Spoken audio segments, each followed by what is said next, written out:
Welcome back to Reading Bear. Today, we will take a look at some new malicious compliance stories. And if you enjoyed my content, please don't forget to subscribe to my channel and post some bear emojis in the comments. Let's go! First one is titled, "Try to be lazy and get me to do your job, I'll let you fail." This happened 2 decades ago. Some background, my first job was at a fast food chain. I worked hard, impressed the store manager and got myself promoted. At the time, I was still 17. So, I was promoted to team leader, with implication that I would get promoted further when I was older. I was still in high school, so I worked the evening shift which started at 4 and ended at 12. The evening manager was a good guy who also worked hard and as a result had gotten promoted to a store manager position at a different location. Since they needed a manager and I wasn't old enough, they hired a new manager who I'll call Karen. So Karen is hired and starts shadowing the current night manager, learning the ropes. After 2 weeks, he departs and she is now set take over. That's where this story really starts. I normally get in around 30 minutes early. One of my responsibilities is to make a position chart which tells the workers where they are working that night. I need to hand it off to the manager for approval before posting it. As I arrive, I notice one of our night shift workers is already there. We'll call her Jen. She is sitting in the lobby crying and being consoled by other employees. I always found her to be a bit manic, but she was a nice girl. She had a rough home life, so I didn't hold it against her. Come to find out, she had just had a large fight with her mother, which ended with her getting kicked out. So, she is effectively homeless. Good reason to be upset. I ask her if she needs the night off. She says no, she needs the money. I can't disagree and head off to get started. For the night shift, the night manager typically runs the drive-through register after day shift leaves. There are a few reasons for this. First, this means that the manager has control of the drawer and money for the entire night. This eliminates the possibility of employees having short drawers. Second, this also puts the manager as the person interacting with the customers. I lived in a college town, so drunken guys drive through all the time and just want to chat up the pretty face behind the register. Third, it gives the manager the least amount of responsibilities as far as cleanup. So, given what I now know, I make up a position chart and place Karen on the register and Jen on a fryer where she can get help if she can't focus. I walked to the office to hand off the chart to night manager and was surprised that he wasn't there. He normally is in at least an hour before shift to make sure everything is ready. That's when I remembered, this will be Karen's first night alone. I groan inwardly. This is gonna be a trial by fire kind of night. The day manager is there but no sign of Karen. It's now 10 minutes to shift and even day manager is wondering what's up. I fill day manager in about Jen, show her the chart and ask if it looks good. She agrees, and I said I'll post it for now and Karen can sign it when she gets in. I had just finished posting the position chart when Karen shows up looking frazzled. She heads for the office without a word to anyone. Meanwhile, people start getting into position and ready for the shift. A few minutes later, Karen walks up, pulls my position chart and replaces it with a new one. Again, she walks off without a word. According to the new position chart, Jen is working the drive-through and Karen is working nothing. Her name isn't there. She has another employee working 2 positions and the whole shift working effectively 1 person short. What the hell? I head to the office where Karen and day manager are talking and ask for some clarification. I explain there must be a mistake. Karen, no, that's right. Me, but you're not in a position and worker is working 2 positions. Karen, well, how am I supposed to be in charge if I'm in a position? Day shift and I just stare at her blankly. Day shift, you need to be in position. You are accounted for in the labor calculations. Karen, well, I have 6 years of management experience and I have never needed to fill a position to get the job done. Things are gonna change around here. We do things my way now. Now, she just spent the last 2 weeks shadowing a manager that walked her through every step of the job. She knows she should be in position and why. This shouldn't even be a question. She just wants to spend the shift sitting in the office and everyone knows it. At this point, day shift manager and I are sharing horrified glances at each other. I tell Karen that she'll need to go get people moved around if that's what she wants, because it's her plan. She gives an exasperated sigh and heads that way. I turn to day shift and plead with her to call the store manager and let her know what's going on. She agrees. I head back to the line and start working. After short time later, day shift pulls me aside and says that the store manager said it is Karen's shift, she is in charge. She makes the decisions. Then she leaves for the night. The shift proceeds to implode in a spectacular fashion. Less than an hour in, the employee working 2 positions is so far in the weeds that orders are taking 3 times as long to get out. The drive-through is backed up and the guys stuck at the window waiting are trying to flirt with Jen, who is having none of it and getting more annoyed by the minute. As the wait gets longer and longer, the people are becoming more and more irritated as they get to the window and they are taking it out on Jen. Things are starting to get out of hand and Karen is nowhere to be seen.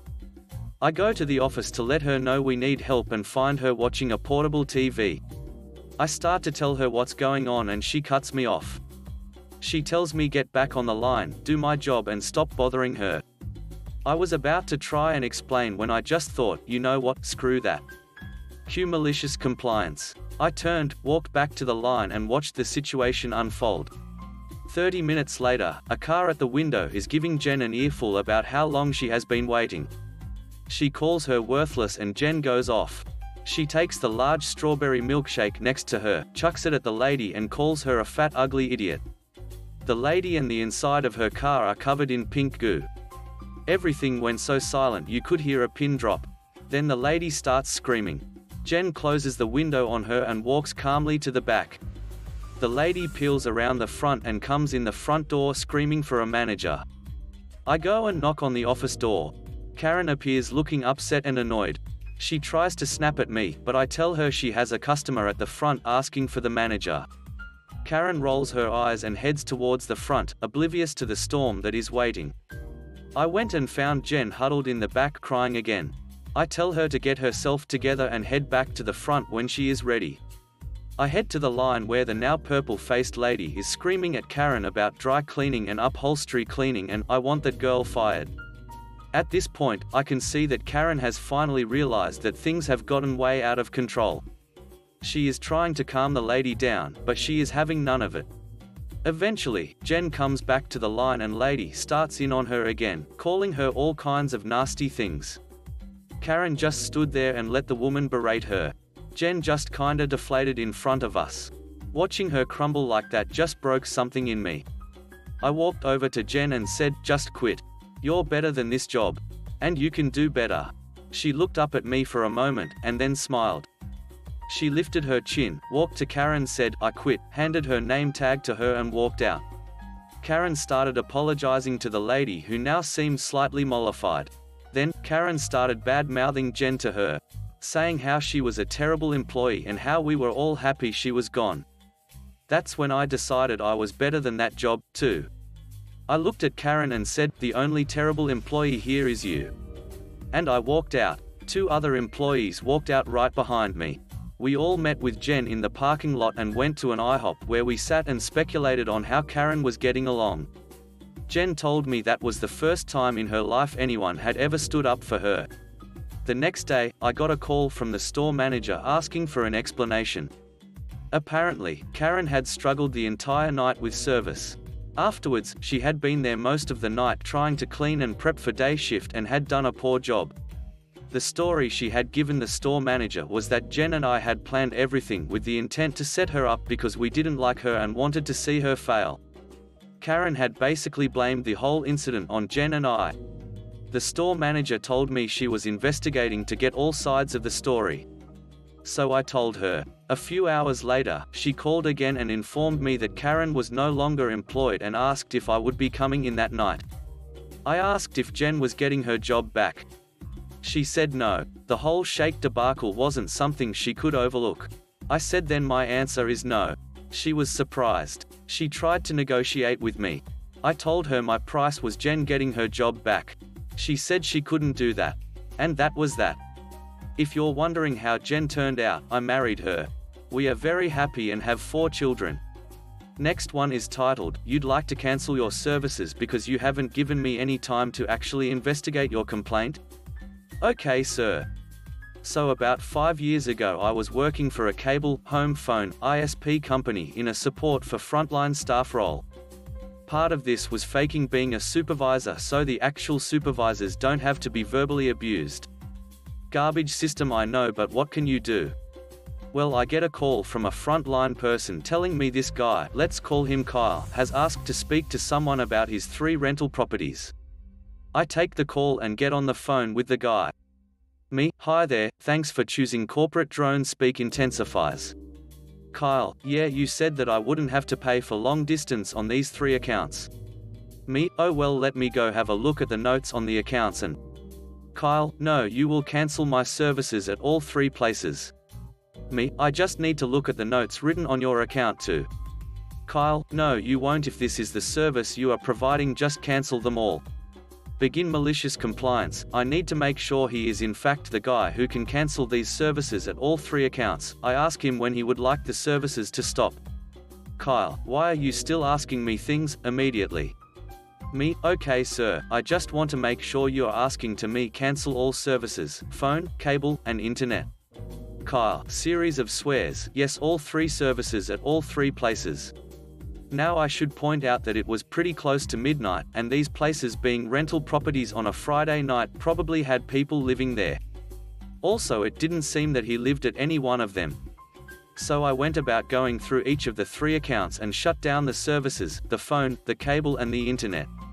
Now before anyone says, "Oh, you took their phone away, that's dangerous."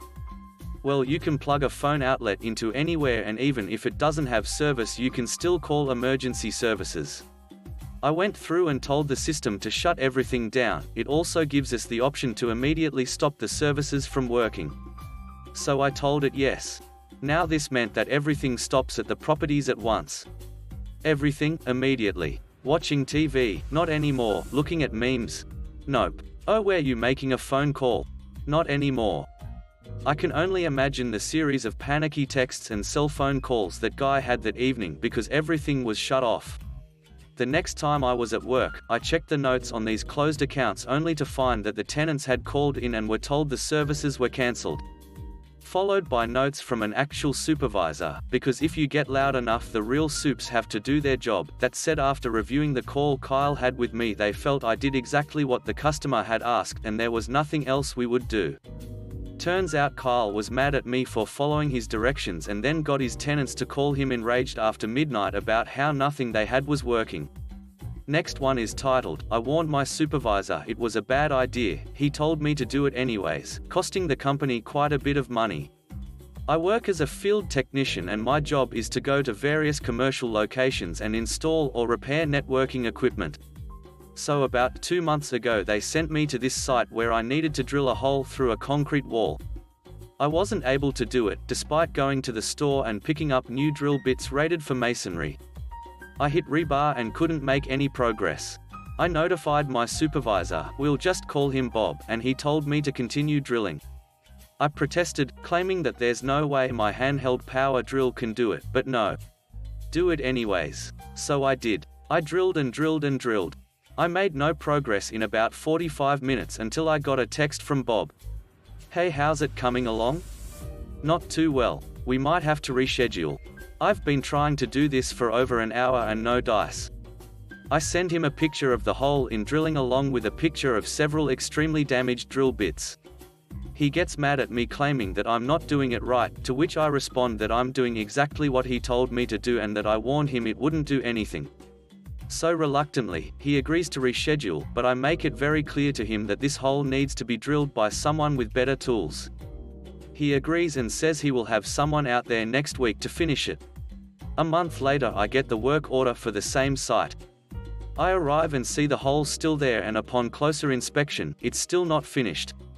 I immediately called Bob and tell him the situation. "Hey Bob, there's no chance I'm going to be able to finish this install today. I spoke with you last month and we both agreed it would be best for a different technician to finish the site. The hole has not been drilled yet." "Oh, can you just try to finish the hole? We have to do something, sure, but I promise it's not going to help at all." So I drill for 20 more minutes, pretty much ruining my brand new drill bits, and call him back. Bob, it's not going to work. I can't drill through rebar with my tools. Is there another pre-existing hole nearby? Yes, but the hole is filled with cables and sealed on the just use that hole. I don't care how you do it, sir, it's a bad idea and I don't want to damage the existing cables, I just need it done. Please do it. So I do. I break the ceiling on the other side, and in doing so, break 7 of the 12 cables going into the hole. Noticing this, I panic and call back Bob.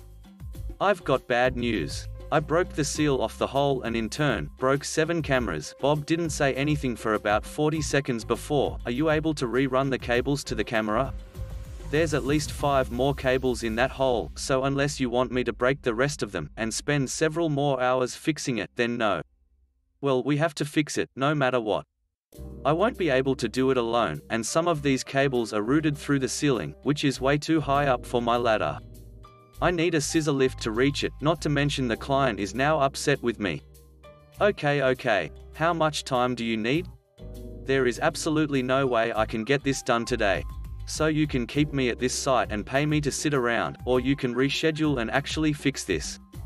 Bob hangs up on me and after an hour tells me to go home. Last week I heard they got 2 other technicians to completely rewire everything, rented a scissor lift, actually finished the original job, and reimbursed me for all my drill bits. I have no way to tell how much all of it costed, but it definitely wasn't cheap. Next one is titled, Colleague told me my staff was the problem, so they pulled out of a collaboration, and it impacted his staff. I worked in higher education where I supervised student programmers. My colleague and I were both in similar positions, where we had our own teams of students to supervise. He used to supervise my area and some of my staff members prior to my arrival into the role, so he was a little familiar with my area.